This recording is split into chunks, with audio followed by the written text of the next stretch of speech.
आज तारीख 12 જાન્યુઆરી 2025 અમે સુરત ઉધનાથી પ્રયાગરાજ મહાકુંભ માટે જઈ રહ્યા છીએ।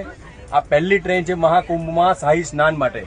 અમે બધા અમારા ફેમિલી સાથે મુસાફરી કરી રહ્યા છીએ ત્યારે 3:20 જલગાંવથી 3 કિલોમીટર આગળ અચાનક પથ્થરમારો થયો।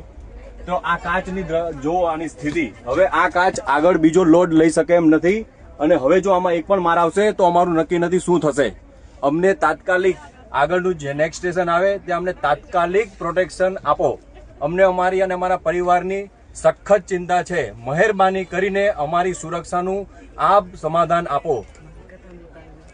મારા માતૃશ્રી પણ અમારી સાથે છે, ભાઈ કાકા, અમે બધા ફૂલ ફેમિલીમાં છીએ। મહેરબાની કરો અમારા ઉપર, અમારું થોડુંક વિચારો અને અમને સુરક્ષા પ્રદાન કરો। આ દિન દહાડે જો આ હાલત થાય તો રાતમાં અમારી સાથે શું ના થાય, થોડું વિચારો।